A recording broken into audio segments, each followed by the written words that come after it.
officiellement, Madame Lille, alors des collèges que nous connaissons bien, qui sont des amis. Je suis avec les personnes que j'aime, quand je partage mon temps, je fais avec mes amis. Je dessine, quand je crée, quand je lis. Je prends cette parole qui n'est pas concours. Le titre du concours officiellement, c'est Plaisir de dire. Alors, Plaisir de dire est un concours national organisé donc par la MOPA nationale, mais nous déclinons sur le plan départemental ce concours Plaisir de dire avec une spécificité locale qui est le cadre, qui est la citoyenneté au sens large. Alors, Monsieur Vignier, l'enseignant de lettres et de théâtre, qui a préparé les élèves, l'a proposé à tous nos élèves de 3e. Donc, nous avons environ une cinquantaine d'élèves en 3e. Ils ont tous eu la possibilité de s'inscrire à ce concours. Certains, après une première séance de découverte, ont décidé de ne pas poursuivre l'aventure.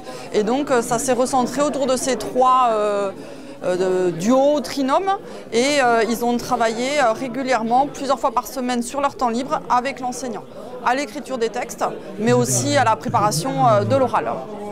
Très bien traité, avec engagement, et puis je voulais juste rajouter qu'il y a l'Observatoire de la parité, qui est un observatoire régional que je suis prête à vous recruter. Je suis arrivée au 1er septembre, mais je sais que nous sommes les derniers vainqueurs en titre de ce concours. Il y a une véritable dynamique dans l'établissement impulsée par le collègue de français qui a vraiment à cœur de porter l'éloquence, et c'est très important dans notre monde actuel de savoir s'exprimer, de pouvoir défendre des idées, de pouvoir interagir avec un jury. Oui. Clairement, on vous annonce, il n'était pas très sympa en fait. Un enfant qui rêve d'être astronaute, vu tes notes en maths... On part de l'idée générale qui est l'éducation citoyenne, et puis on dégage les premières idées, et moi ce que je demande, alors les élèves se mettent directement en binôme, donc ils choisissent déjà avec qui ils veulent travailler, et je leur demande en fait de travailler sur un thème qui les touche particulièrement, parce que je trouve que c'est plus sain de parler de quelque chose que l'on connaît, que l'on a vécu, qui nous touche de près ou de loin. Et toi alors? Oui, mais en même temps, c'est normal et même logique qu'un homme ne sorte pas avec un homme.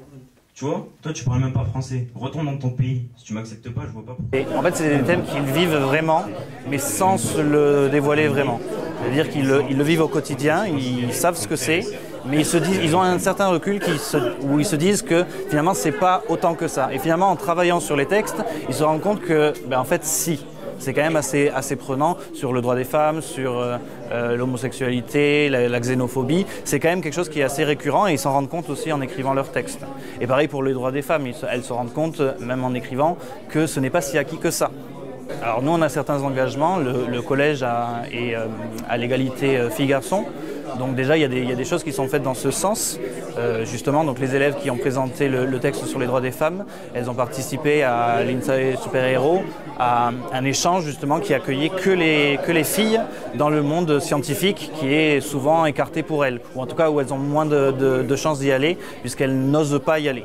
Et donc le fait de participer à ce genre d'événements avec le collège et de créer ce texte-là, ça les a aussi fait réfléchir sur ce qu'elles peuvent faire aussi, de manière plus globale. Donc c'est un projet qui englobe quand même plutôt l'établissement.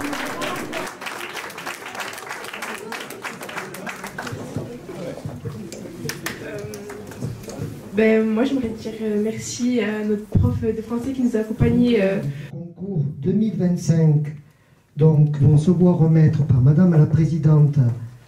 Alors, c'est les sections des palmes académiques dans chaque département qui organisent ou pas. Parce qu'on a, par rapport à notre association nationale, beaucoup de liberté. Donc, il faut tendre vers, c'est ce que nous faisons en Ariège depuis maintenant 4 ans, en partenariat avec le conseil départemental et l'inspection académique des SDEN de l'Ariège.